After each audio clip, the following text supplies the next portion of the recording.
Bonjour, bonsoir les gens, aujourd'hui on se retrouve pour un nouvel épisode. Et parmi tous les épisodes que j'ai fait, c'est vraiment le meilleur manga que j'ai fait jusqu'à présent. Et ce manga n'est autre que Death Choice.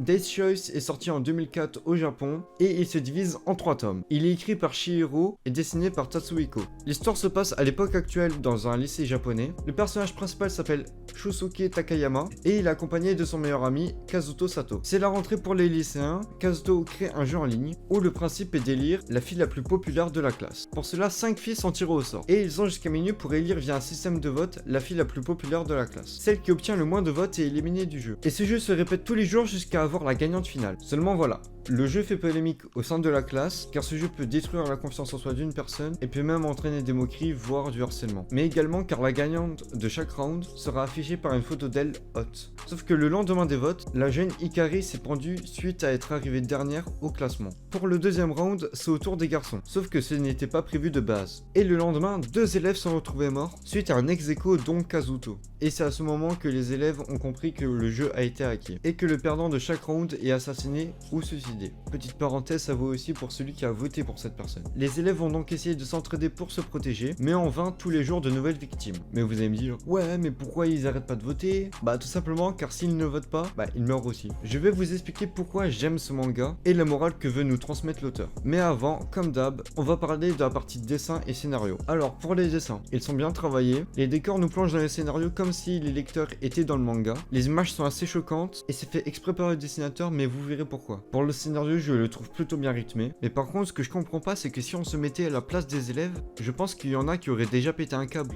Imagine tu dois choisir quel ami voter et voir l'autre se faire tuer avant que ça soit ton tour. Autre chose, les autres classes ont pour obligation de quitter le lycée avant que le problème soit résolu, sauf la classe concernée par les meurtres. Ce n'est pas expliqué pourquoi, mais peut-être que ça le sera dans d'autres tomes. Mais pour l'instant, c'est quelque chose d'illogique. D'ailleurs, même si la police essaye de résoudre le problème, je les trouve pas très présents, même pas du tout en fait. C'est un manga horreur. Et vraiment, ce que j'ai aimé dans ce manga, c'est la transmission d'émotions. Perso, j'aime pas les films d'horreur parce qu'ils partent trop dans le fictif et tout, et du coup, ça fait pas peur et tu t'ennuies vite. Pourtant là on est sur un support papier et j'ai eu beaucoup plus de frissons que pour un film d'horreur, car on reste dans le réel avec juste une pointe de fictif. Ça a déjà été fait comme le célèbre réseau social Facebook. Au début ça s'appelait FaceMash et à la base c'était juste pour élire la fille la plus belle de l'université. Ensuite que l'application soit hackée par un serial killer. Pour arriver à ces fins, c'est quelque chose qui peut arriver, c'est pas forcément quelque chose de très commun, mais ça reste quelque chose qui est possible. Il y a déjà eu des gens comme ça après avoir fait des choses inhumaines,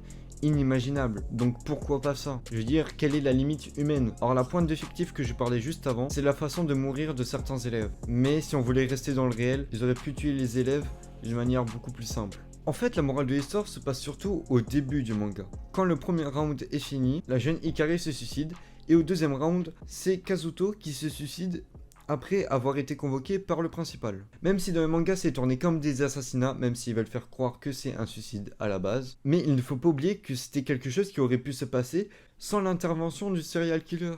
La fille perd toute sa confiance en soi et elle met fin à ses jours. Kazuto se rend compte de ce qu'il a fait et il n'arrive pas à s'en remettre et il met fin à ses jours. C'est pour ça que les élèves au début ils pensaient pas du tout à un assassinat. Dans ce manga on dénonce le harcèlement scolaire. Vu que c'est la rentrée, les gens ne se connaissent pas trop et pour le vote ils vont surtout se concentrer sur le physique de la fille. Chaque année plein d'élèves se font harceler parce qu'ils sont timides ou parce qu'ils ont une différence physique ou d'autres raisons. Ils se font juger parce qu'ils n'ont rien demandé. Mais les élèves qui harcèlent ne se rendent pas compte du mal qu'ils font à cette personne. Et à cause de ça il y a de nombreux cas de suicide en France ou dans d'autres pays. D'ailleurs c'est pour ça que le dessinateur nous montre des images assez choquantes pour un peu heurter la sensibilité du lecteur et peut-être en faire réagir certains. Je vous affiche des numéros à l'écran ou en description si vous êtes harcelé ou s'il y a quelqu'un de votre entourage qui se fait harceler et que vous savez pas comment réagir. N'ayez pas peur d'en parler à vos amis, votre famille, c'est très important d'en parler. En conclusion, c'est un manga qui mérite d'être beaucoup plus mis en avant. En tant qu'étudiant, on a vraiment l'impression d'être dans le manga. On a les émotions qui sont extrêmement bien transmises au lecteur. Le scénario n'est pas 100% parfait, mais il est vraiment bien. C'est un manga qui a su se démarquer des autres,